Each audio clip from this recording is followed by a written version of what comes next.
So here we have the famous Alex Jones phone call where he's trying to be a big boy reporter and he doesn't like being interrupted by a calling guest who wants to just talk about Eric John Phelps in his book.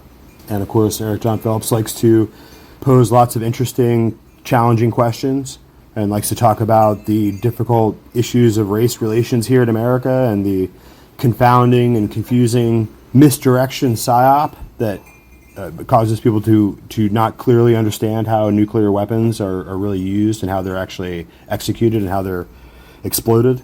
And so there's a lot of interesting and serious questions regarding that. And then, of course, for Alex Jones to totally just dismiss the entire work of exposing the Vatican and the Jesuit order for their horrifying and diabolical machinations and geopolitical schemes trying to bring the entire world and America down and into total submission to their cult of the Pope of Rome.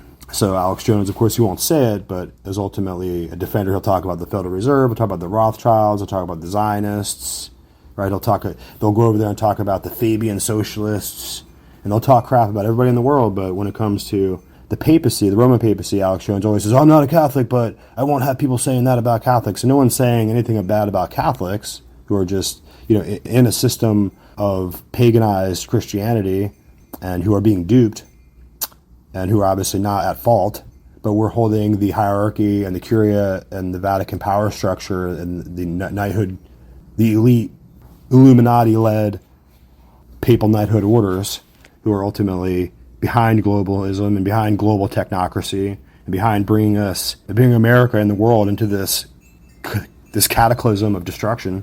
So for that, Alex Jones, and just going and just being a blind worshiper and sycophant in the Trump mania without asking any hard questions, it exposes Alex Jones for who he is. And so in the beginning part, the audio is very low, so I'll do my best to play where you can hear it, and then when the caller comes on, the audio kind of goes up to a full volume, so just be aware of that. Bob Chapman. For the next 19 minutes, we are joined by Vincent Bugliosi, best-selling author many times over, one of the most successful prosecutors in U.S. history, also the Manson family. His book, despite a media blackout, a dominant corporate media blackout, is number 9 on the New York Times bestseller list. The prosecution of George W. Bush for murder. Very important that this book go to number 1, so it cannot be ignored. It's not being ignored now. He's already been before Congress, boldly saying prosecute Bush for murder. You could hear gasp and freakouts by the little neocon fake conservatives up there who've destroyed the name of conservatism in this country. Absolute trash. And the cowardly Democrats who were basically had their arms twisted into even allowing the hearings, trying to shut them down, but they couldn't shut down Vincent Bugliosi. Let's go to your phone calls. David in Montreal, Canada, you're on the air. Go ahead, David, you're on the air. Okay, he's listening to his radio. Let's move on. Walt in Michigan, you're on the air. Go ahead. I'd like to have a couple questions for Mr. Bugliosi. Okay, go ahead. Are you willing to also recommend the prosecution of Knight of Malta, George Tenet, and all of the other members of the Knights of Malta that are running this country for Rome? And are you willing to prosecute those high-level Roman Catholics for their complicit involvement in this false war in Iraq as well as 9/11? Well, this Malta or whatever you said, I'm not familiar with that term, Walt. But at the grand jury hearings, not hearings, but the testimony before the grand jury, and documents would be subpoenaed, of course, and there'd be investigators interviewing people. All types of information and evidence would come out. At this state right now. So you're saying you'd be looking at Tenet, though? Well, yeah. But at this particular point, certainly Bush did not conspire with himself. He didn't do it himself. He conspired with others. And the two that would almost undoubtedly be prosecuted along with him, and I talk about it in the book, are Condoleezza Rice and Dick Cheney. I have a sense that Rove is up over his head in this, but the grand jury testimony would probably answer that question. Rumsfeld, I'm not sure about. I have a sense about Powell that his only sin is weakness. But in answer to your question, the grand jury proceedings would determine, with the accompanying investigation, who joined with Bush in taking this nation to war on a lie. But right now, off the top of my head, I would say certainly there's Bush, Cheney, and Rice. Whether there are more than that, I don't know. Possibly Tenet also. Mr. Bugliosi, Yes, sir. I have one more thing. You need to read a book called Vatican Assassins, Wounded in the House of My Friends, which talks about 9/11 and all the people behind it. Listen, I recommend appreciate it. your call. Hey, Walt, we don't screen your calls. We let you on there. And by the way, the Vatican has been against the war over there. I'm not Catholic. I'm not getting in the middle of this. And I let you come on and ask your question. But the person you talk about has told nothing but lies and BS about me. So I know the stuff he's saying, that is his view, is a bunch of lunacy. Okay? And Mr. Bugliosi, it's just craziness. And so we're here trying to talk about serious issues. You say, yes, I'd look at trying to go after Tenet, and that isn't enough. And then people that have slandered me and my family, said horrible things about me, have to then make the show about selling their dirty book. Okay, and I don't mean that the Vatican isn't involved in evil or the Nazis in World War II. I've guessed on about that, like Jim Mars. But serious historical people who don't run around saying lies about me. So this isn't the place for you to do that. Go hawk your bull somewhere else, pal. That same guy says they drop bombs out of flying saucers, and the nuclear bombs are magical, and black people need to be put in another country and everything else. Okay, but then since I don't hail your God, I'm bad. This is the mental illness of the American people. We have a very serious person on the air talking about serious issues, not quack garbage. I'm sorry, Mr. Bugliosi. I tried to let him run with his question if it was serious, and it just turned into pure bull. We'll be right back with more of your phone calls for Vincent Bugliosi. Stay with us.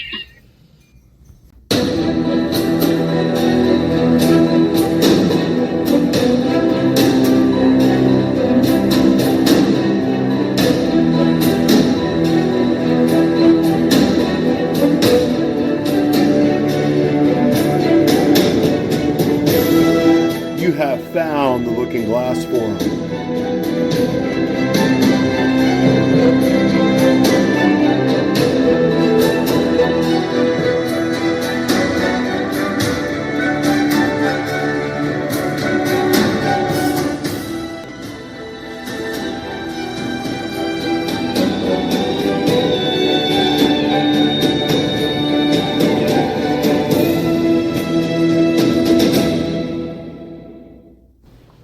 Hey, John. Hey, Brother Eric, how you doing tonight? Doing well, sir. I just wanted to take a little time to do a little update with you and just get your thoughts on just a couple different subjects. Sure, that'd be fun. Yeah, I mean, a lot is going on in America now. It's pretty incredible. The latest that I'm looking at is some of the news headlines that are the most shocking. I guess we can just start talking about is the Venezuelan gangs taking over the apartment complexes in some of these areas in Colorado, New York, etc. And it's quite shocking to the eye to see that, to see the public, the communities there. I don't know, what are they, city commissions or whatever the police, they are just allowing this to happen on some level. And I wonder what your take on that might be. Sure. Number one, remember, everything must go to the new right. That is what is going to happen here. And so they have to drive the white liberals into the new right. And so what they're doing is in Colorado, that is another leftist, socialist, communist state government there. My sister-in-law lives in Colorado, and she lives in Ouray, and it's all a bunch of leftist, socialist, communist, feminist people there that have, do as much as they can to wreck the place. So the Jesuits, in driving these leftist, socialist, communist, liberals, for lack of a better term, into the new right, have brought their Roman Catholic Venezuelans up there to commit all sorts of crime, to plunder, I guess they robbed the gun shops there in Aurora. And this is exactly what the FBI wants, because the FBI, MS-13, and all these guys work together for the purpose of creating paranoia, disorder, and a call to the government for help by the leftist, socialist, communists there in New York as well as Colorado. And they'll be coming to the rescue, and it'll be the new right on a white horse with the revamped Republican Party, which is a quasi-fascist party now, and they're going to come to the rescue. But they have to drive these leftist white Democrats into the new right, and that's why they're doing it. That's why you have a whole stand down. That's why the Masonic Lodge is being used to facilitate this, because the Jesuits have written all the rights of the Scottish Rite, at least from the 4th to the 33rd degree, and they're the people that are bringing this to pass, and that's why they're doing it. Excellent. I was going to. It was interesting before when I heard you discuss this, some of these topics before they actually took place, and that this would come to place, come to pass in America. And it's interesting that as far as the use of weapons, and it's getting strange now because there's certain areas that are giving documentation to illegal invaders, right? And to these people who have just wandered across the border. And I guess America's, according to Elon Musk tonight on Twitter, he's down at the border, and apparently the border is open to the world's 8 billion people to just kind of saunder on through anytime they want. In California, there's a radio host there who discusses how he has gone, in the past month, he's gone down and come back over the border 4 different times. And each time he comes over the border, he catches the bus and gets in line for the $2,000 check. And apparently he's made $8,000 in the last month doing this. He discusses it on a public radio show that's being broadcast in Los Angeles and all throughout California, really. Mm-hmm. So I think that this is a point now where if you listen to, we were just listening to this podcast with Geopolitics and Empire, and it looks like that China might make the move on Taiwan pretty soon because there's all this disorder and disarray in America, and I can't imagine they'll get a better chance. I would agree.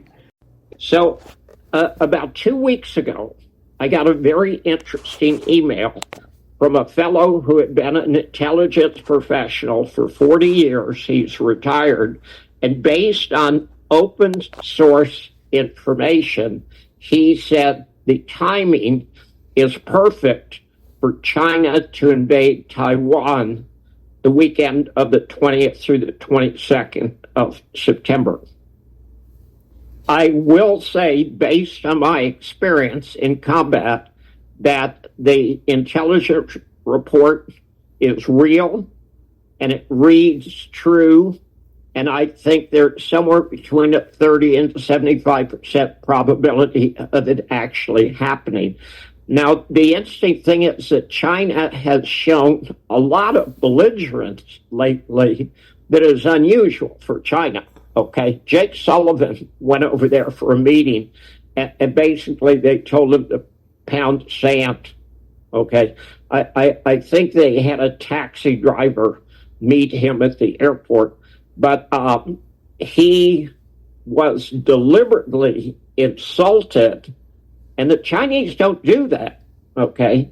And China has flown military aircraft into the Japanese ADIS, which is a message to the Japanese, like, if we do something, you need to stay out. So I think there is an excellent chance that we could see an invasion of Taiwan in 2 weeks. Now, here's where it gets even more interesting. I wrote him back and I said, look, there's something happening on the 18th that could certainly affect that. And that's the Trump sentencing in the fraud case in New York City. The case is probably the most obscene judicial action in American history. Donald Trump was essentially convicted of 34 counts of paying off hookers. Now, I got a real problem with that. If they make it illegal to pay off hookers, we're all in trouble. Okay, what do we do then? The case was total fraud from the get-go. It should have never been filed. It was a joke. It was rigged. It was worse than anything the Nazis or the communists ever did. He's up for sentencing on the 18th. If the judge sentenced him to prison and lead him off in handcuffs. It will be the equivalent of the Confederates firing on Fort Sumter in April of 1861. It will lead to a civil war. Eventually, the case will be overturned once a real court hears it. However, it could totally change things in the United States overnight, cause total chaos. So if you add that happening on the 18th with the possibility of the Chinese invading Taiwan on the 20th to the 22nd, you have the potential for absolute total chaos. Now, you and I were talking off camera. The time frame between now and the election is the scariest 2 months probably in world history. The deep state has made it absolutely clear, including an attempted assassination against Donald Trump, that they're terrified of Trump and they're going to do everything in their power to make sure he isn't elected. And the best way to make sure he's not going to be elected is to not hold an election. So we're in for some interesting times, and it's a really good time to be prepared. Now, of the 1,000 intelligence reports that I read, 30 to 75% of them may have been accurate, but 70 to 25% of them were total nonsense. So I'm not saying China is absolutely going to invade Taiwan. I'm saying there's a high possibility that China will invade. Now, the fellow who wrote the report, I went back to him. I talked to him about the Trump sentencing. He said, yeah, that's certainly an interesting factor. And I said, well, look, you're writing about China, but you haven't said anything about Russia. And China, Russia, and Iran are all in bed right now. So anything that China does, Russia's certainly going to be involved. And he said, well, I can't talk about that because Russia was my bailiwick, and I have NDAs signed that says I can't even mention the word Russia. So I'm saying this is not a China by itself. It would be China, Iran, Russia, and even potentially North Korea. NATO and the United States and Israel have made it crystal clear they want World War III. I had a supporter who has a son in the Navy who's a top-notch pilot, and his son was getting out. And this happened about a year ago. And he told me that they gave his son a tremendous re-up bonus if he would stay in the Navy because he knows the South Pacific like the back of his hand. He said, we're going to need you because we believe that China will be going to war with China within 2 years. And this was a year ago. So China is, they're building the island so they can island hop to Hawaii and then ultimately invade the West Coast. But there's no doubt in my mind that if I was the Chinese, and of course the Jesuits run China out of Beijing, and they're using China as their new military colossus now, thanks to Bill Clinton and other American presidents that gave them all their technology because they don't invent anything. And so that would make sense to me. You have disorders here and calculated disorders here so you can have a Chinese move onto Taiwan. And when China takes Taiwan, and they will, because this military government in Washington that's been in place since March 9th, 1933, this military government is not going to come to the aid of Taiwan because there are many Christian Chinese there. So all those Protestants are going to have to die. And they're going to take Taiwan, and it's a huge pillbox of an armory.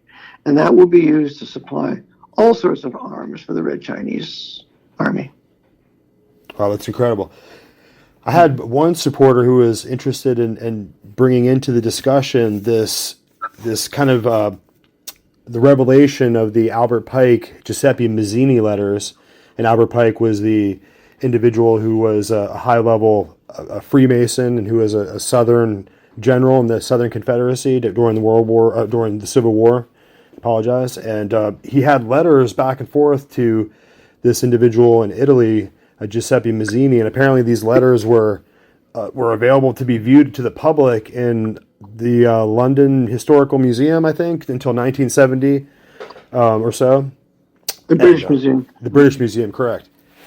So, I guess how is that? That was a lot of foresight on his part to look that far from the past and know that their planning was to be that calculated. Okay, I studied that, and it's hard to prove that those letters really existed. I will give you that they have existed, although it's very hard to prove that they exist today. Right. But I'll give you some backdrop. Albert Pike was the most powerful Freemason in America at the time.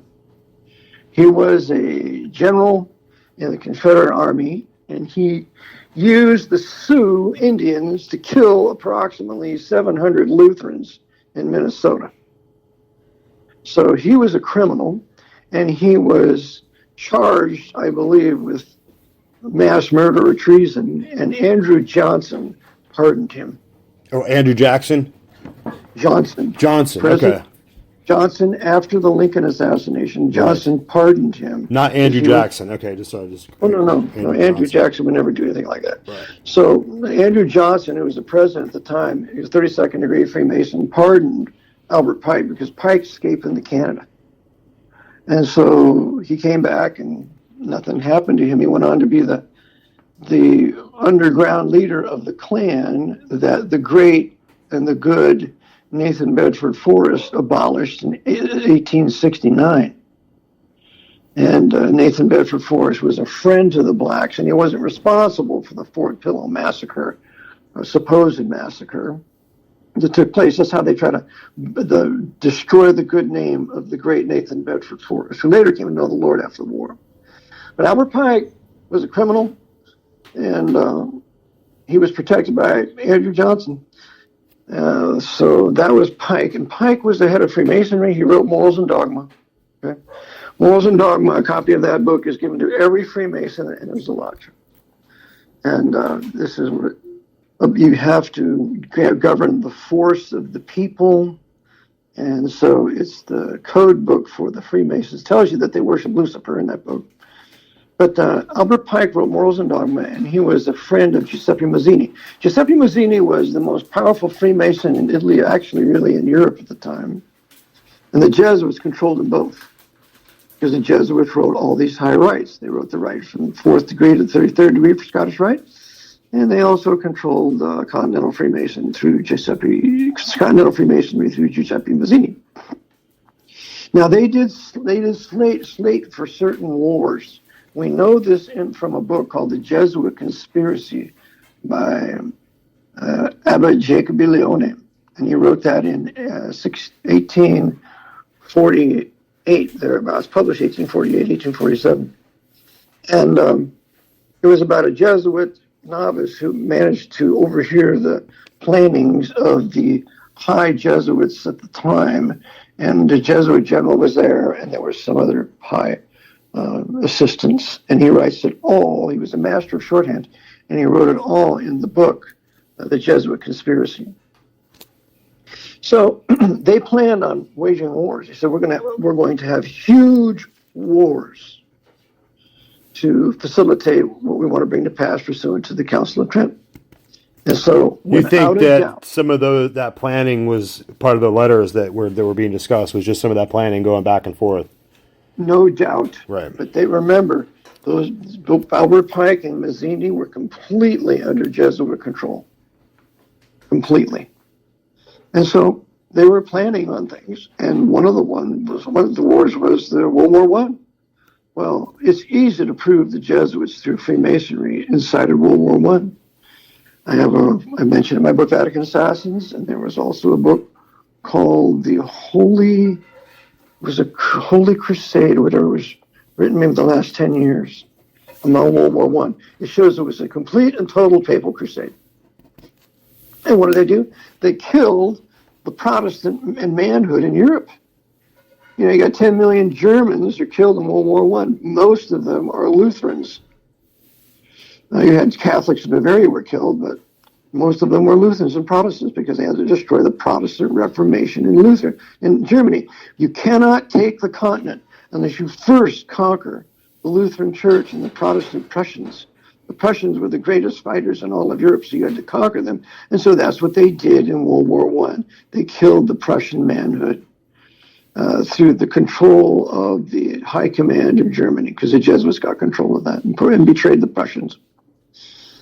And then, remember, the 1917 was an armistice. It was not an end of the war. Right. Treaty of Versailles was an armistice. It was a ceasefire.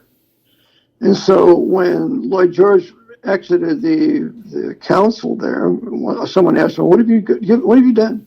He says, we've guaranteed war in 20 years. And so this is 1919, when 1939 war comes. And so that's why I call in my book World War II is the second half of the 30 Years' War. It was a 30 Years' War, and even de Gaulle and Churchill said that we have just finished the second 30 Years' War. And Chris Pinto made that known, that tremendous fact. I mentioned in my book, but then he found it, de Gaulle said it, and Churchill said it, that it was the second 30 Years' War. And Goebbels said we have to completely redraw the lines of the Treaty of Westphalia, which favored the Protestants. So, indeed, these wars were planned in World War I, World War II, and now the Third World War, now that the Protestant Reformation has been destroyed out of Europe, they're going to destroy the Reformation out of America here. This will be the last bastion of Protestant liberty, because the Constitution is a Protestant and Baptist Calvinist document, and it's unfit for an ungodly, unbelieving population in North America. This population is only fit for a military dictator, and that's what we're going to get.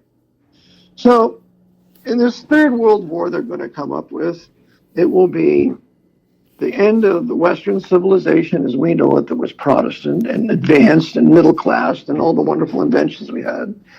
And it will be going back to the Dark Ages, to feudalism, to where there's only the super rich and everybody else is poor and there's no middle class, just like Soros said, or what was that other guy?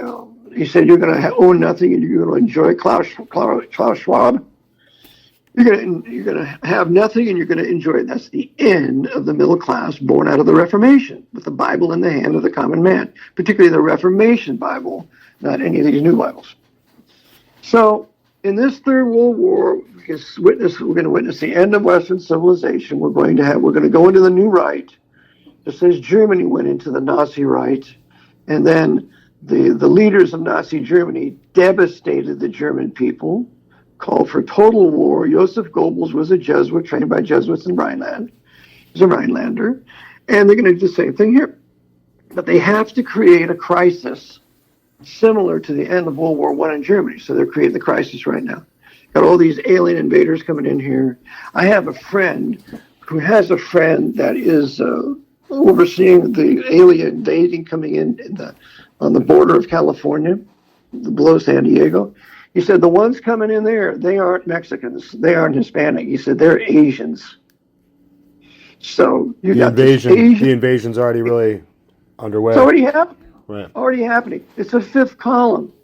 This is any military man before he invades the country always has his fifth column there. Well, that's another point that comes alive when you go back into your discussions, that at some point the FBI would be there to make sure that they're disarming the American people. But I just turned on the news for 1 second every once in a while just to see what's going on. And apparently on I-75 there was a shooter. Somebody was just up in the trees, just started shooting cars. And they're running around the woods looking for these individuals. I think that's going to happen more and more. Stuff like this is going to begin to become everyday events, where you're going to just see that they have let these individuals in here, and they're going to be armed, and they're going to be ready to make war against the American people. And these individuals are still just confused with weird transgender, perverted politics. We're really being demoralized to an extreme extent here. That's correct. We're demoralized, feminized, women run everything. I can't go into any court without women running everything. And the women are running just about every other thing, the banks, you name it. We have feminism everywhere. And when a nation's under national judgment, according to Isaiah, women and children run it. And that's what we have now. So the manhood has been crushed, particularly white manhood, because without white manhood, there is no nation. Forget the black manhood, the Asian manhood, the Hispanic manhood. Those people never produce a mighty, powerful nation. Only white men, particularly Bible-reading white men. The white Catholics have done it, but primarily white Protestants. So we have to stomp the white Protestant males into the ground every time they go to protect themselves from some savagery of some majority savage black or some Hispanic. We're going to say they're racists. They're racist when they're fighting back, just like those black savage feminist basketball players picking on that white basketball player, that girl with Caitlin Clark. And so they're blaming the white people as racist because they confronted their boss about the beating up of that white woman who plays basketball. All of this is an agitation. Don't you think for 1 second these black savage basketball players are being paid to do this, and their coach is all to drive the white people into the new right on that section. So you got that, you got the alien invaders, you got the Asians coming in, you got this military government seeking to disarm this country, disarm the people, which is not going to happen. And they're going to take Taiwan. They're going to have a foreign war. So what's going to happen is, I maintain, they're going to put Trump in power. They've already selected him, but he has to be in power. He has to be inaugurated before he can declare martial law. So that's what I see coming.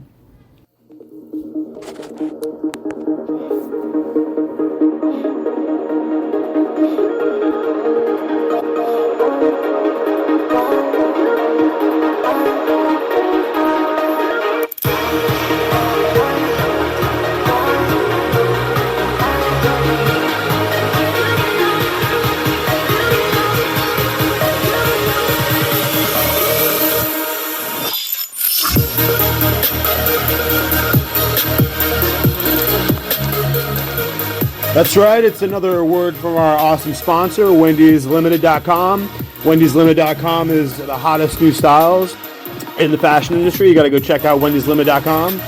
And of course, Wendy's Boutique Limited is not sucked into all the venal and brainwash of the leftist political culture out there. We know what a woman is, and we're here to serve women.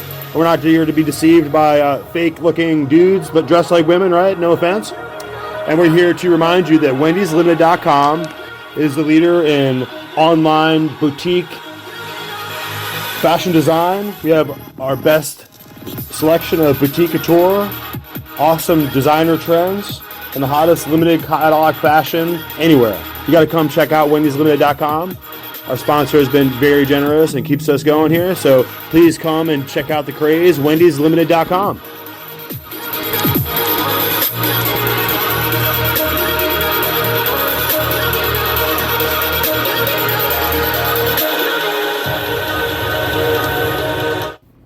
So it's interesting because, I mean, if we have this individual, this Kamala individual somehow win, I mean, it's like the end of America to me, in my mind. I mean, you can see that she is a completely deranged and just really a super lightweight ex-prostitute individual. This is the most horrid kind of person you can imagine.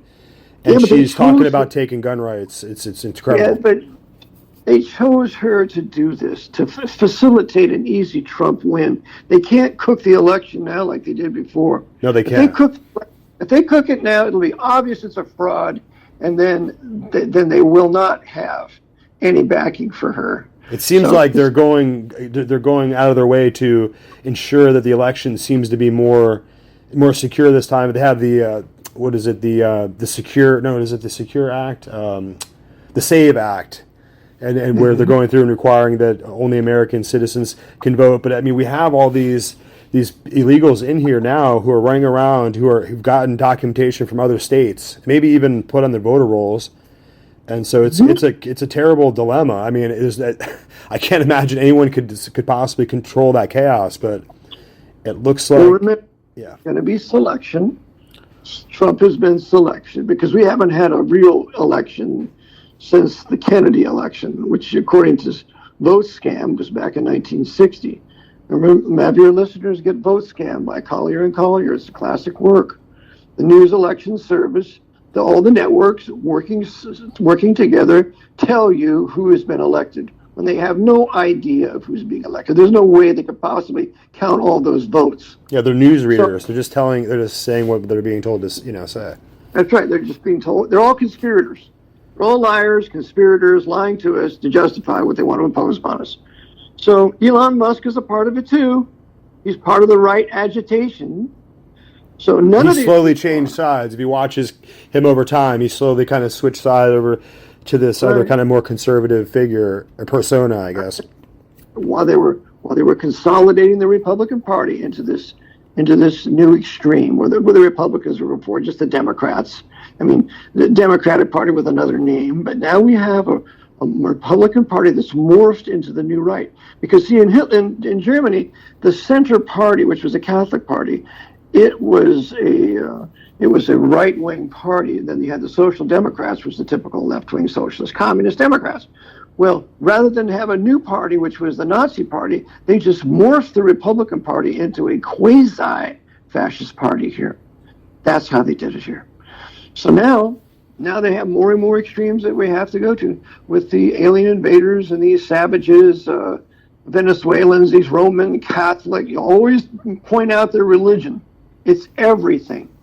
These Roman Catholic invading Venezuelans up in Aurora, they've pillaged the 3 gun shops, and no one does anything about it. You got a socialist communist woman governor in Colorado. She's not doing anything about it. And so what's this? It's to drive us to the extreme. But I believe, the remedy, and it's a biblical remedy that we should use. And we're not going to the new right. You ready? Sure, hit us. Your county is the place of power, not the state. Definitely forget the Fed. Forget the national. It's not a federal government, it's a national government. It's been a national government since 1868 with the 14th Amendment. Federal citizenship was converted to national citizenship. So we went from a federal government to a national government. All right, so there's no relief in Washington. District of Catholics, District of Communists, and District of the Jesuits running it out of Georgetown. So the only thing that we can do is exactly what Mecklenburg County did in 1774, 1 year before the Declaration of Independence, when 28 thoroughgoing white Anglo-Saxon Calvinist Puritans of that county declared their independence from King George III.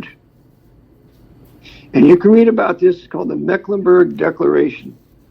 And in that declaration, the 5 authors of the Declaration of Independence, it wasn't just Jefferson, the 5 authors, including Roger Sherman, was a Calvinist, and they got the little phrase, "To this end we devote our lives, our fortune, our sacred honor."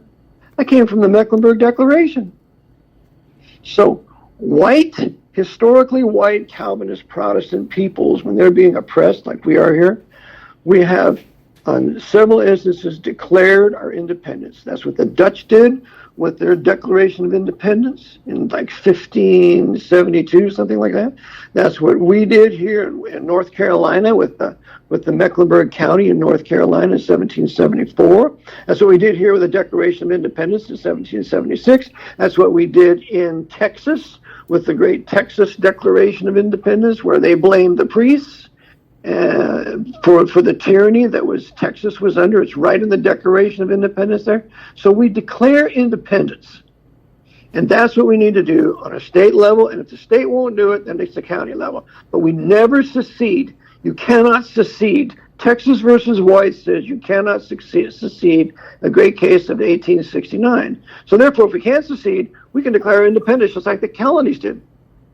And so your county has to declare its independence. And when you declare independence, now you can round up all these illegals and send them right out of your county.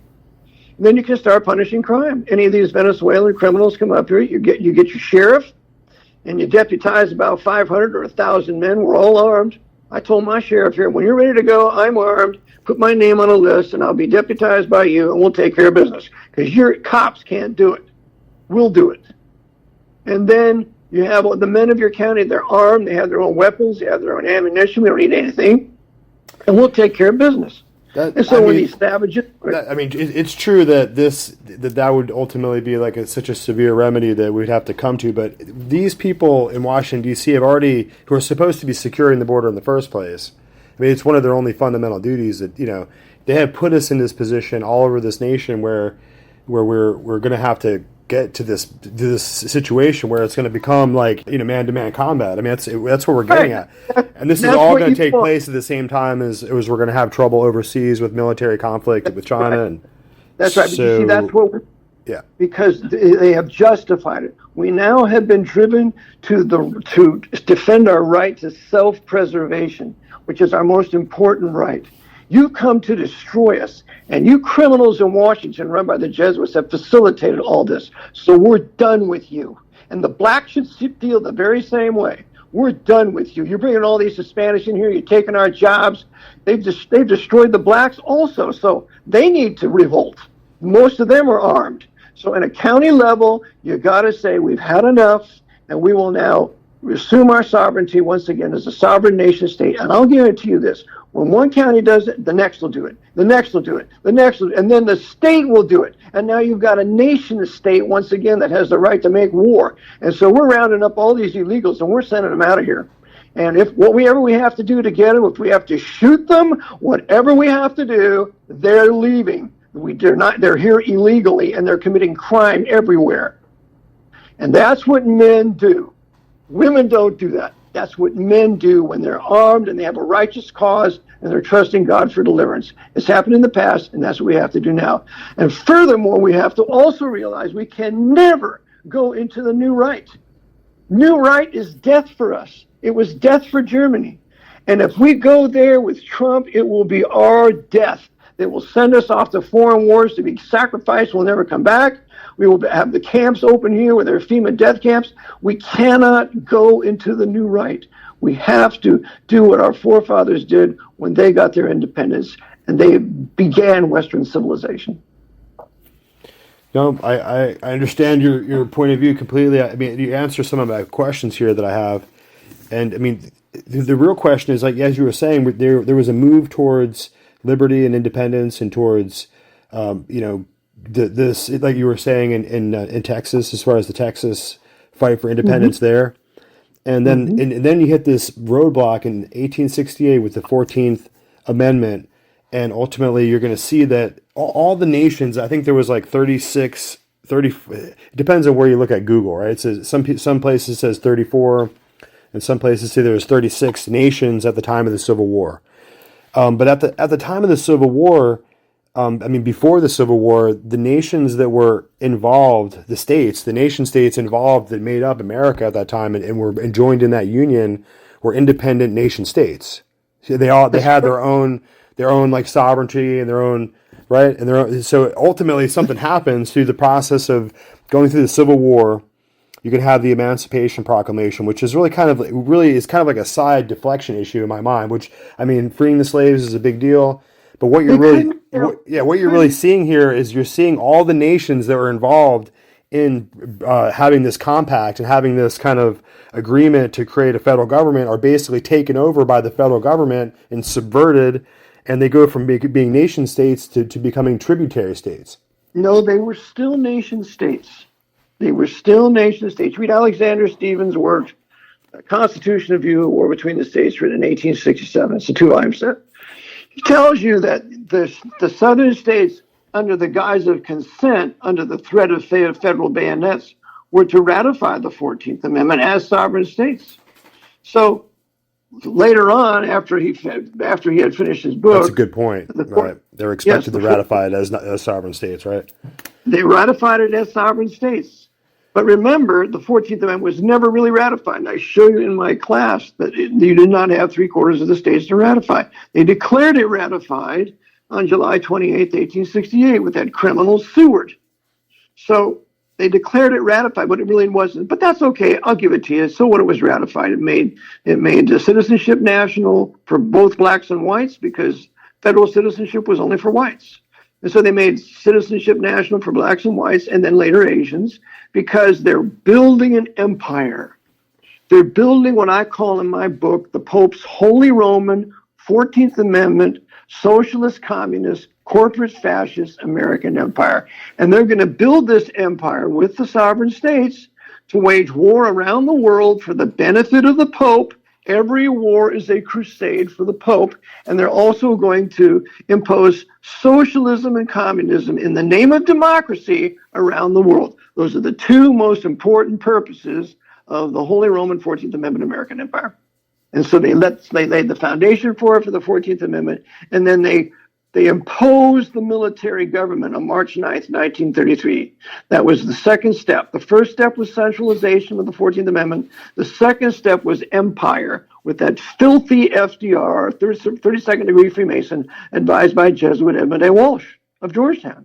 And so when he imposed military government on March 9th, 1933 with his Proclamation 2040, then you had the consent of the Congress with the Emergency Banking Relief Act that same day, and now we have an emergency war powers military government for 91 years from March 9th, 1933 to today. And this is a fact nobody talks about.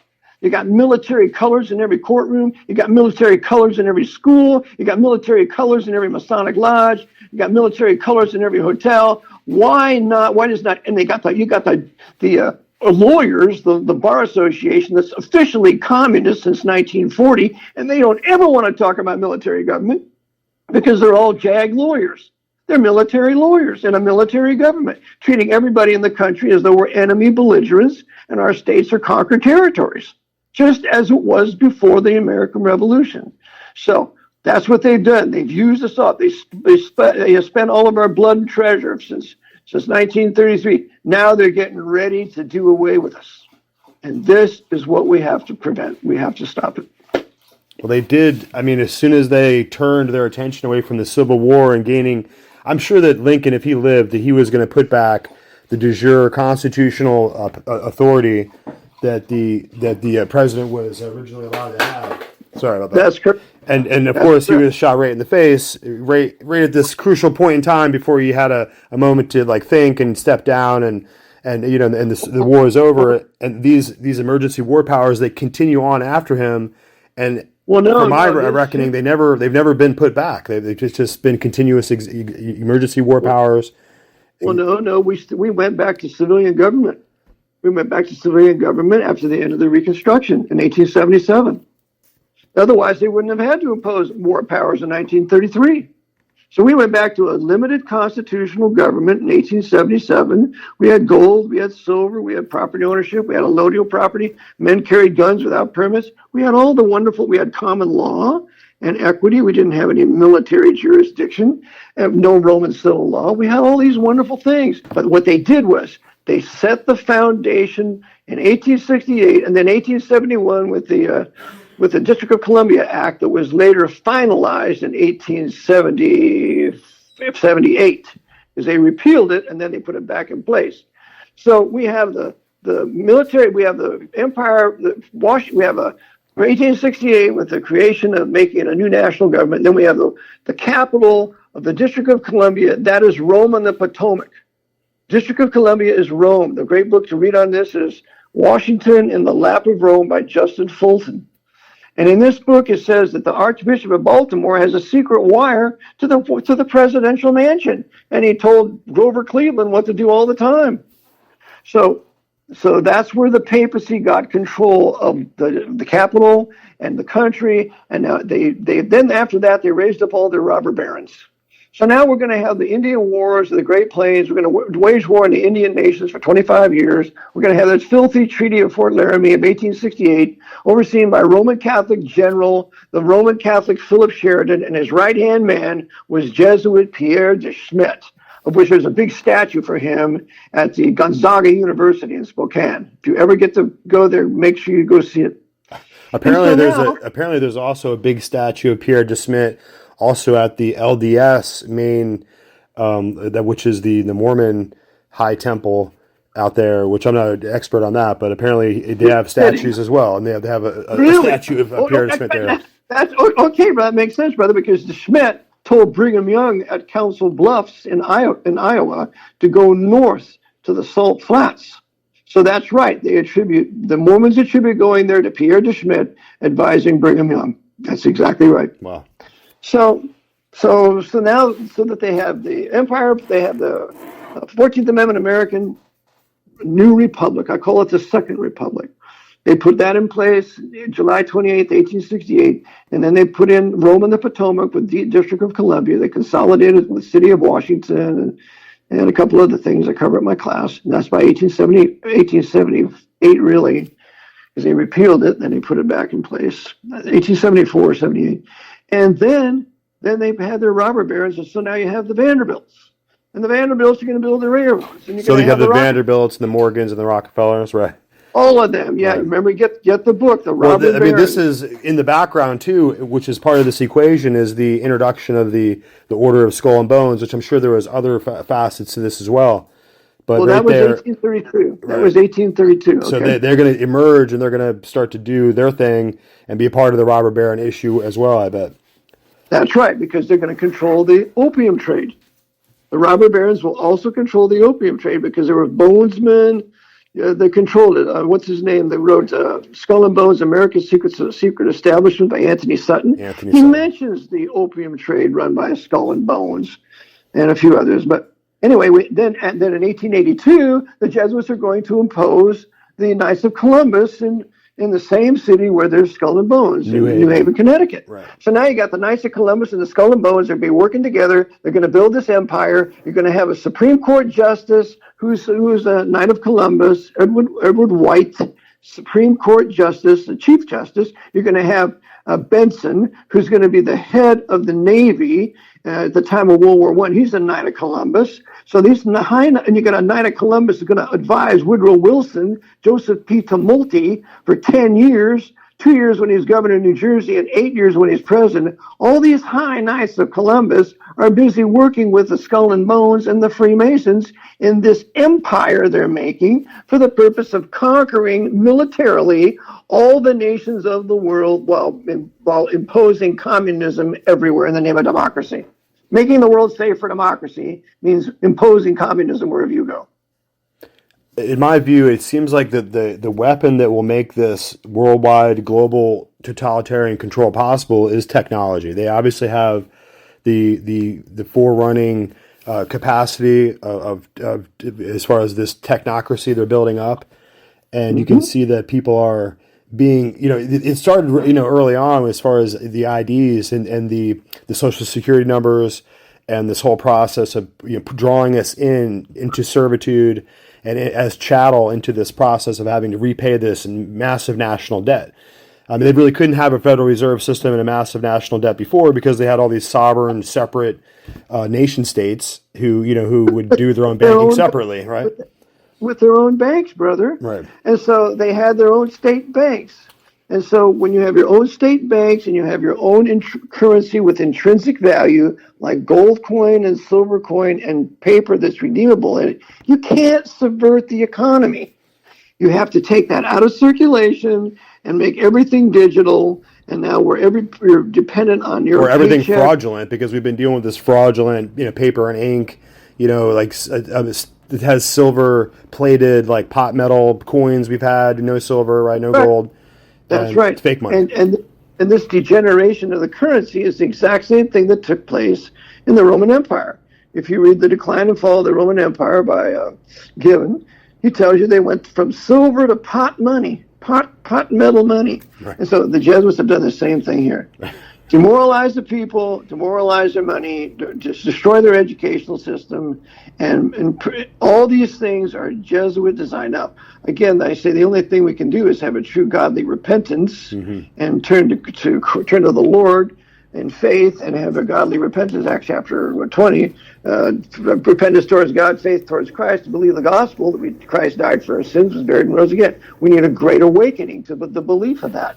And then when that happens, then the Lord will intervene and help us against Satan. And Satan's whole empire is run out of the papacy with all of his secret societies. So it's a invisible warfare between the risen Lord Jesus Christ and Satan and his people and the Lord's people. That's where the war is. And we can win it. We did it before. and we can do it again. We just can't be fatalistic and think there's nothing we can do. And that's the problem with most white men. They don't think there's anything that can be done about it. It's too far gone, and there's nothing too far gone if there's true repentance and faith and forgiveness of sins through the shed blood of Christ. It does seem pretty far gone, but I understand we have to do it anyway. We have to, even if we go down with it, that's how it works.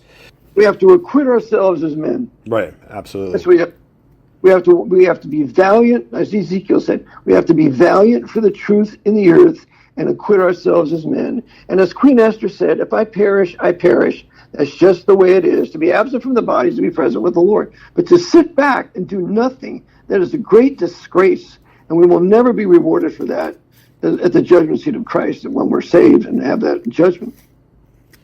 No, I totally agree. As I'm going through time and learning all these things, it looks like to me, the great, lesson to us here in America should be this historical analysis when it comes to the Holy Alliance and the Congress of Vienna. And yep. I think that ultimately you can see that, to me, it seems like these guys are professional destroyers of world economies and nations. And it looks like as soon as the King of France wanted to give back any of the religious liberties and any of the old kind of religious tolerations to his people, then they brought in the Jacobins and they knocked the King of France down and destroyed him, and there's no more King of France. And the same thing is true with the Tsar. I think with Tsar Alexander I was he played a pivotal role with his navy in protecting America during the Civil War, so that the European powers couldn't come in and invade. Alexander II. Alexander II. Okay, and I'm sure he was one of the same individual who had the Jesuits kicked out. And then if you fast forward history to the time of World War One, go ahead. His grandfather did. Alexander I kicked the Jesuits out of Russia in 1820. And then Alexander II, Tsar Alexander II. Then there was Nicholas I after Alexander I, and he kisses up to the Pope, and he has a concordat. Right. With the papacy. Well, then Alexander II comes to power. He negates the concordat and continues the Jesuits to be kicked out. So the Jesuits are really in Georgia planning their overthrow of Russia from Georgia, which they will use Stalin to do that. Well, that's my point. Ultimately, you'll see, if you fast forward in history, you have this setting up of World War I, but in the background, they're just working hard to get rid of the Tsar altogether and replace him so they can't have all this kind of controversy among Tsars or whatever. That's correct. And the book to read on that is called The File on the Tsar. The File on the Tsar shows you that Tsar Nicholas II was never killed at Ekaterinburg, and his son Alexei, who lived, he went to work with the police, secret police in Poland. I mean, Anastasia died in Virginia, who was Nicholas's daughter. So none of those guys were killed. It was all faked, the faked assassination of the Romanovs to create worldwide fury against the Bolsheviks, who were a bunch of Jews. So we're going to blame the whole Bolshevik revolution on the Jews, when in fact we know that the Jesuits were allowed re-entry into Russia in 1922 by Stalin and Lenin. And you'll have the protocols come out to kind of back up this new anti-Jew fervor. That's right. And remember, Leo Lehman, who was the great minister of the gospel in New York, he came out with his book Behind the Dictators. And in Behind the Dictators, he tells you the Jesuits are the authors of the protocols.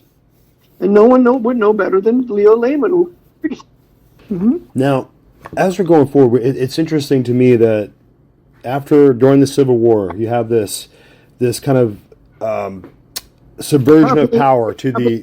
Go ahead. Properly stated, brother. You should say it's a war between the states, right. or that's a better term because it was not a civil war. To have a civil war, you have to have one people fighting among another. But the South had rightfully seceded. They had rightfully withdrawn from the Union. So it was not the Union. The Union was a grant of power that they used their sovereign political power to make an agreement, an alliance, and they withdrew it. And it may, yeah, we don't like the reasons why they did it, but they had the right to do it, right? Of course they had the right to do it. And Alexander Stevens covers this. And the three ratifications of the states when they ratified the Constitution, three of those states reserved the right to resume their powers. That was Virginia, New York, and Rhode Island. So if those three states resumed the right to withdraw their powers, in case this ever became a threat to their existence, they could resume their powers. So the right to secede was secured for every state. So right after this Civil War, many hundreds of thousands of men are probably dead at this point. The nation is in ruins, and then ultimately they 7,000. split Virginia. I want to get to this place where they split Virginia into Virginia and West Virginia. That's right. And this is a sovereign nation. This is one of the greatest sovereign nations of the original 13 colonies, or however you want to look at it. And somehow it's ruined and cut in half. It's the most important one. Without Virginia, there's no United States of America. All of our greatest statesmen from Virginia, George Mason, George Washington, it goes on and on. So the Jesuits had to split Virginia, which they used the radical Red Republicans to do in 1863, and so that those Virginians would be then killing their own fellow Virginians in the war, and that's exactly what they did in Germany. So they split the then nation of Virginia in half before the Civil War. To be correct, they split Virginia in 1863. Right. So this is okay. Gotcha. That's when, okay. And so and when the Jesuits run West Virginia since then, you have Wheeling, West Virginia. You got a huge Jesuit university in Wheeling, working with the Rockefellers that the Jesuits controlled through the Knights of Malta. So West Virginia has always been controlled by the Jesuits through the radical Red Republicans. And how did they ultimately, who is going to be the deciding force in this division? Is it a consequence of the war? Is it the politics? I mean, is it Washington, D.C.? Is it Virginia that's deciding this? Like, I'm trying to understand this. It's the rump leaders in West Virginia that are going to decide to go with the North. Right. And so they're traitors. And so they decide to go with the North, and so they're going to split off from Virginia. Gotcha. That was never a work of true Virginian people, because the Virginians knew that there was always this quest on the part of the Hamiltonians in the North to impose centralized government. To do this, you have to destroy his heritage and the peoples of the South, particularly the white peoples of the South. Even though there were many black Baptists and there were 100,000 black men who fought on the side of the Confederacy. Like I've seen black men on YouTube now. Someone say, "This is my country. There's my flag. It's my Confederate flag," and they're all called Uncle Toms. But there were many blacks who were on the side of the Southerners because they knew that if they were conquered by Yankee North, they would be reduced to a slavery that they had not known. And that's exactly what happened after the war with Jim Crow. That's the point I'm trying to get to, is that ultimately, in order to preserve the union of these nation states, or the sovereignty of these states, they ruin the sovereignty of the states, and they take it away entirely. So even these supposed triumphant northern states who won the war ultimately have their status as sovereign nations reduced and taken away, and they're submitted to this national government. That's correct. So the people in the North lost the war too. That's my point. But remember, the people in the North were getting more and more Catholicized because the Jesuits brought all their Irish Catholic and Italian Catholic immigrants into the northern cities because they hated the blacks and they didn't want to go down south with the blacks. So they kept them in the North, agitated everything in the North, and we're going to agitate against slavery, how wicked slavery is. The Bible condemns the misuse of the slave because all the master has is a right to his labor. He doesn't have a right to his soul. And so this is how the Southern Protestants oversaw their servants, and they had their own churches. They had black preachers. Yeah, they could read, and the blacks were joining the churches of their masters because they were well treated. This whole bit that they were always raped and beaten by the Southerners is all a total lie. And you can read some of this in a book called "And the South Was Right." So they have to brainwash us to think slavery is always evil. It's not always evil. Well, you have to. I would say that it's a natural state of humanity that it's like a course of nature that reverts back to this natural state. In fact, if we get invaded by China, it looks like that we'll become slaves. It looks like that we're becoming slaves in Washington, D.C. right now to this indebtedness to the Federal Reserve debt. That's servitude. We were enslaved to Washington, D.C. on March 9th, 1933, when we were declared enemy belligerents living in the states as conquered territories. That's what happened. And so therefore, that's why you have no property rights. You have no real true rights as a freeman anymore. Freeman status was destroyed, which Everybody on a state level who was a citizen was a freeman, women also. So they had to reduce us to being the U.S. citizen. The U.S. citizen is a slave. So no, we weren't citizens of our nations anymore, of our nation state. We weren't citizens of Pennsylvania or citizens of New York. We became citizens of the United States of America. This umbrella national citizenship. Well, that happened in 1868. The citizenship was reversed. That you became a citizen of the United States first, and then a citizen of the state where you reside. That's Section 1 of the 14th Amendment. That's how they nationalized citizenship. But it didn't become toxic until 1933 with the contract of the birth certificate and also the seizure. So when the commander-in-chief seized all legal titles in this country, every person, every place, everything, the commander-in-chief has legal title to every man and woman and child in this country by virtue of the seizure. So therefore, we are property of the commander-in-chief. And as property of the commander-in-chief, we're still citizens of the United States and of the state wherein we reside, but we're contract citizens. Contract citizens by virtue of March 9th, 1933, and that's why they treat us the way they do. The only reason they need this contract citizenship in place is so that they can get all the money that we owe them back, right? I mean, that's the whole point of it. It's ultimately, these are just banking contracts and banking account numbers that just that state how much taxes we owe, or how much each citizen owes back of the money they borrowed from us, right? Or from. Let me explain this, please. Go for it. When the seizure took place, according to Proclamation 2039, special trust accounts were set up. These special trust accounts were the very same trust accounts that were set up with the Trading with the Enemy Act in 1917 that they never repealed. They just changed it or augmented it 14 times from 1918 to 1930. And the 15th time they amended with the Emergency Banking Relief Act, they bring the Trading with the Enemy Act inside the country, because now any transactions, whether it's entirely domestic, comes under Trading with the Enemy Act. And so with that, when they brought that inside the country, when every citizen had their status changed to contract citizenship, they also got a trust account. I had a lady in one of my classes, a beautiful lady, worked for the FBI for many years. She said, Eric, when the child is born, an account is opened in the Treasury for $1.8 million, and it's funded with the credit from the Federal Reserve. So now we have all these accounts, and these accounts are the basis for any commercial bank to extend you credit, whether it's a credit card, whether it's a mortgage, whether it's a car loan. The commercial banks are extending their credit based upon their access to that special trust account held at Treasury. So this is their entire system. The great Walker Todd, who was an attorney for the Federal Reserve Bank in New York and the Federal Reserve Bank for Cleveland, he has a tremendous affidavit that I teach where a mortgage is given in exchange for the credit from the bank, and it's an even exchange, so there's no need for a promissory note is given in exchange for the credit, so there's no need for a mortgage.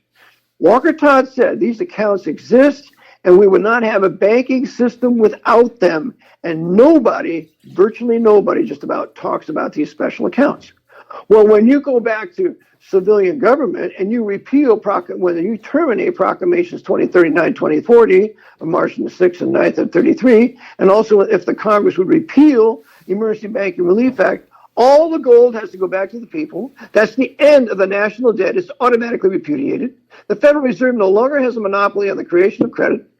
All of that with the repeal of the Emergency Banking Relief Act, the whole shebang goes crash. Or the president terminates the proclamations. And I think that's exactly what Kennedy was going to do. We're not supposed to use a Pax Americana, waging war on the nations of the world. He was going to repeal those two proclamations. So they made sure they killed him as brutally as they could in Dallas, with nobody getting arrested and nobody getting prosecuted. And this was a message to everybody in government. This is what's going to happen to you, boy, if you ever intend to seriously resist our military government. And there was a guy, his name is Nichols, Robert Booth Nichols. He was a friend of Steven Seagal. He was also in the movie of Under Siege 2. He's sitting there at the whole council there and talking about nuclear war and whatever. This guy, Robert Booth Nichols, had a copy of the Zapruder film that he showed this particular woman and showing that the Kennedy was shot by the driver. Now, what's his name? William Cooper said this years ago, but it's in a special Netflix series you can watch on the murders of Danny Casolaro, and it's called American Murders. And you got to watch it. You got to see it. You'll see Robert Booth Nichols there, and the woman talking. She said that he showed us this, and there was the driver, William Greer, who shot Kennedy in the head, of course, in conjunction with a storm drain shooter. So all of this is there. It's their military government. They're not going to do. Nobody in politics is going to do away with it. If they try to do it, they're done. So that's why we men on a county level must acquit ourselves as men, declare our independence, and now we're ready to get it on. Now we can fight a real righteous war rather than all these wicked things overseas on the part of this military government. No, that's a very interesting perspective, and I love to hear that. It's interesting how the more that I look at some of these films that are coming out, there are more and more kind of ways that these artists are starting to show the truth of history. One of them is in this the show that we talked about. It's a Japanese show, Shogun. Sorry, I don't know why I just spaced on that. Shogun. Yeah, they do show this kind of political warfare that was taking place between the Dutch and the Jesuits over the issue of the Japanese Empire, and they would only have special treaty arrangements, special shipping and trade arrangements with certain nations, and they would only meet over in Macau, in certain areas. And in this show Shogun, they do go to a great extent to show a lot of that true history, and I really appreciate that. And more it's happening. The old Shogun is the best Shogun. It's the guy who played Dr. Kildare. I forget what his name was, but the oldest. Did you see Shogun, the new one that they had out recently, or? I haven't seen the new one. That's the one. Yeah.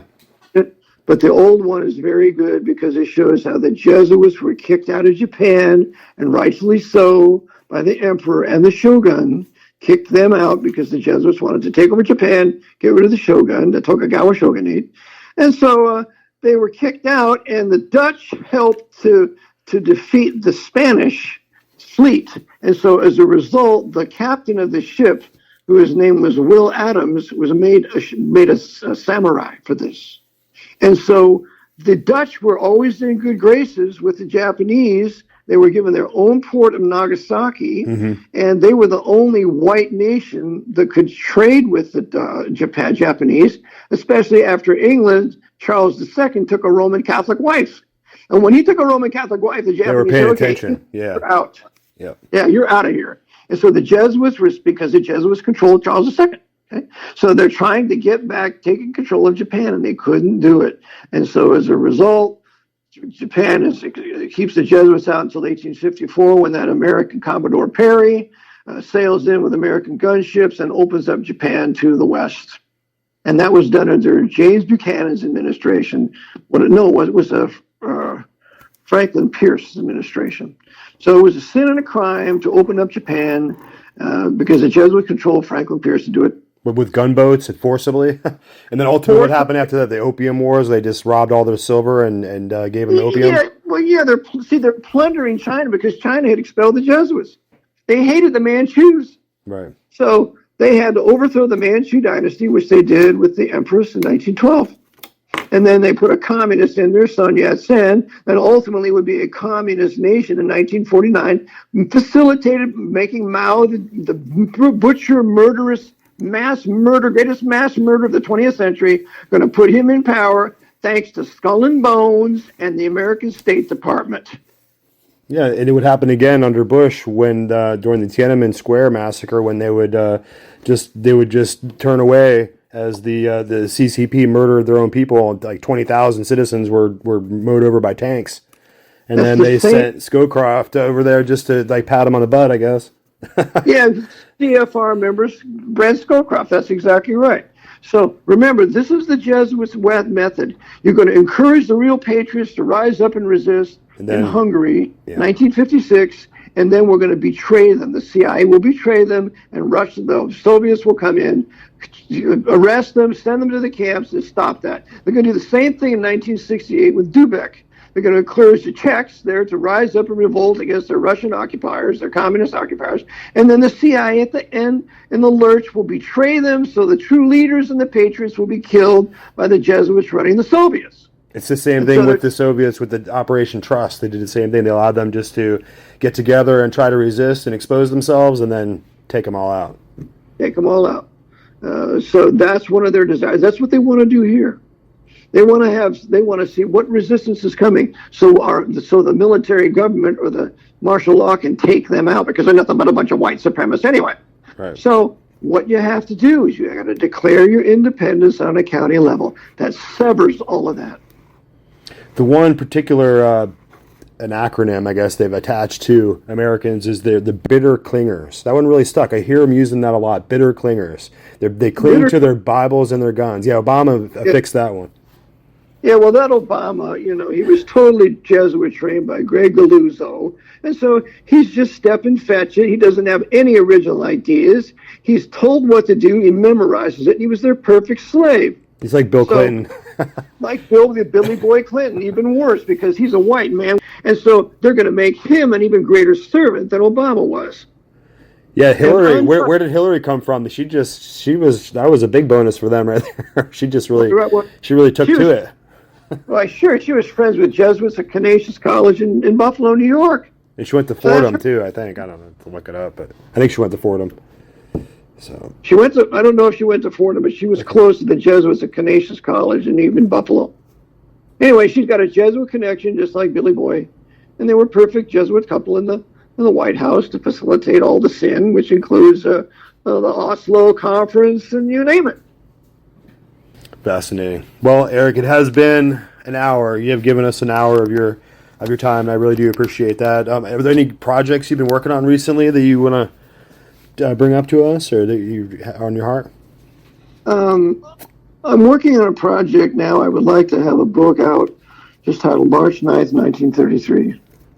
And it will be a short little book, maybe like 100 pages, to show this is where we lost our civilian government, who did it, and how to get it back, or else for our county to declare its independence, because that's the remedy. No, I think you're right. If counties declare their independence, they'll have their supporters come there. The other counties will go to crap. They'll have to follow suit. It'll take over the entire state, and then you'll have an independent state. Yeah, that's a great exactly idea. Right. That's a great idea. That's right. Amen. So may the Lord bring it to pass, and it'll be wonderful. And the blacks, they can have their own county, like in Pennsylvania, they can have Chester County. Oh, that's another thing I meant to. I wanted to talk to you about is I sent the link over with the little piece with Alex Jones. He really did blow a fuse over that. He wouldn't even say your name. But apparently he's familiar with your work. Yes, he is. No, he doesn't want to talk about me, but that's all right. But you're suggesting that people who have different national heritages or have different ethnic backgrounds, that they ought to have the right to live together in their own communities if they want, right? Just so you have that's Chinatown, correct. Or you're right. Nobody has a problem with that. That's What's right. The problem? I took karate as a young man. My karate teacher, whenever we got promoted, he would always take us to Chinatown for a Chinese dinner. We loved it because it was their own culture, their own race of people, their own language.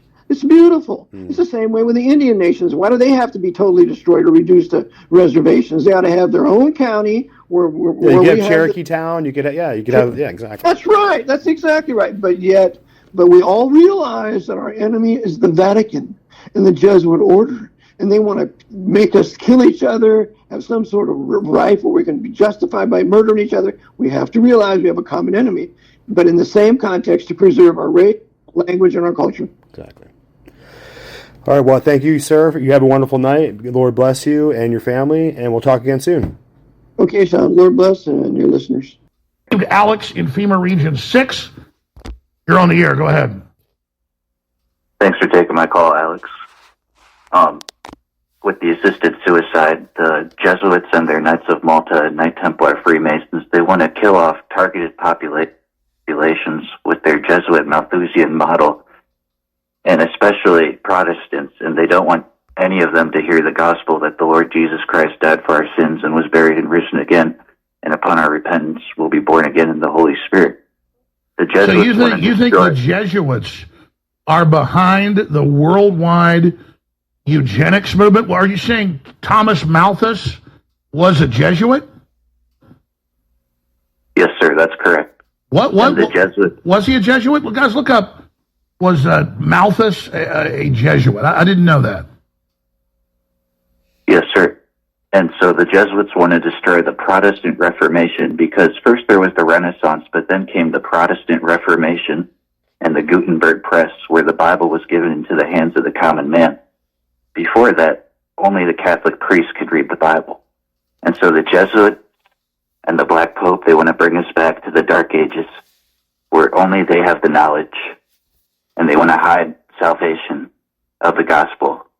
And so we're all just trapped in Satan's system, his Roman Empire, which is... Well, let me ask you a question. The federal government just put out a report saying Christians are the number one threat, and they said conservative Catholics are the number one threat within that group. Why would the government put out a report going after conservative Catholics if the Jesuits were trying to kill everybody? Well, the Jesuits don't control all the Catholics yet, but they are trying to consolidate the Catholics into a new right movement that hates the Jews and wants to persecute, regular people. Like Hitler was a Jesuit, and he modeled his SS after the Jesuit order, him and Himmler. And so this is Operation Paperclip in action that was done through what's called the Vatican rat lines, where they smuggled Nazis through Catholic churches to get here. And so... Yeah, listen, I appreciate your call, and I'm not a Catholic apologist, so I'm not Catholic. That's not my job. I really think when we say this one group runs everything, that's not fair. Hitler was an occultist and did not like Christianity. He did want to control the Catholic Church to control Europe, and Himmler did model the SS with their black uniforms and things on the Jesuits and wanted to basically take that over. I actually read the writings of the Nazis on that subject. So I think part of what you say is true about Catholic Church helping get a lot of the Nazis out at the U.S. request into the United States. But I think it was a group effort. I don't think that I would blame Catholics in general for that or say that Adolf Hitler was a Christian or a Catholic. Adolf Hitler was an anti-Christian occultist on record. I appreciate your call.